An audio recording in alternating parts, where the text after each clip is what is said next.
முல்லைத்தீவில் இருவேறு பகுதிகளில் முன்னெடுக்கப்படுகின்ற காணி மீட்பு போராட்டம் தொடர்ந்தும் வலுப்பெற்று வருகின்றது. கேப்பாப்பிலவு புலக்குடியிருப்பு மக்கள் விமானப்படை தளத்திற்கு முன்பாக உள்ள வீதியிலிருந்து மறியல் போராட்டத்தை இன்று ஆரம்பித்தனர்.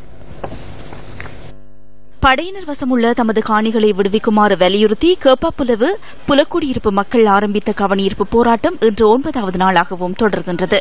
புலக்குடியிருப்பு விமானப்படை முகாமினை அகற்றி சொந்த நிலத்தினை விடுவிக்குமாறு கோரி பாதிக்கப்பட்ட மக்கள் தொடர் போராட்டத்தில் ஈடுபட்ட நிலையில் இன்று வீதியில் இறங்கி மறியல் போராட்டத்தையும் ஆரம்பித்தனர். இன்று 9வது நாளாக தொடர்ந்து கொண்டிருக்கின்றது. அவர்களில் சிலர் தீக்குளிக்கும் முயற்சியில் ஈடுபட்டிருந்த போது யாழ் பல்கலைக்கழக மாணவர்கள் ஏனைய ஆதரவு தந்த பெரியார்கள் எல்லோருடைய வேண்டுகோளையும் ஏற்று அவர்கள் சிறிது அதில் தளர்த்தி இன்று நடு வெயிலுக்குள் இந்த வீதியோரத்தில் இந்த மக்கள் இந்த புரியாதவர்களுக்கு புரிய வைப்பதற்காக இந்த வீதியோரத்திலே தங்களுடைய போராட்டத்தை முன்னெடுத்துக் கொண்டிருக்கின்றார்கள்.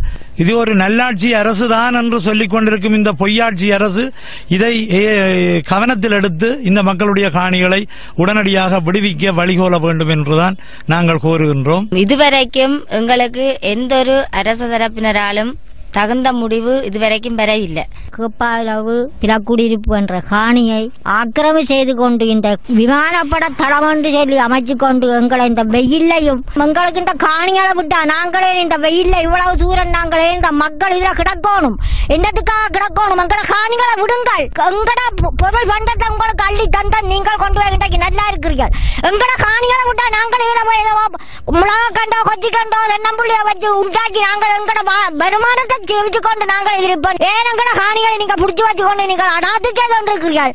உதவியும் இல்லாத நிலையில் நாங்கள் இருக்குமா போல இருக்கின்றோம். எங்களுக்கு ஆரண்டாலும் வந்து இதுக்கு முன்னண்டு எங்கட காணிகளை பெற்று தரும்படி உங்களை இந்த கையெடுத்து 2 கையையும் எடுத்து நாங்கள் கும்பிட்டு கேட்டுக்கொண்டிருக்கின்றேன். சொந்த நிலத்தில் குடியேறும் வரை போராட்டத்தை கைவிடப் போவதில்லை என்பதே இவர்களது நிலைப்பாடாக அமைந்துள்ளது.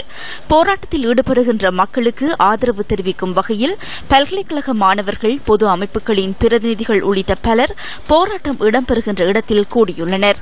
இதேவேளை கேப்பாப்புலவு போராட்டத்திற்கு ஆதரவு தெரிவித்தும் புதுக்குடியிருப்பு இராணுவ முகாமை அகற்ற கோரியும் புதுக்குடியிருப்பு பகுதி மக்களும் 6வது நாளாக போராட்டத்தில் ஈடுபட்டு வருகின்றனர்.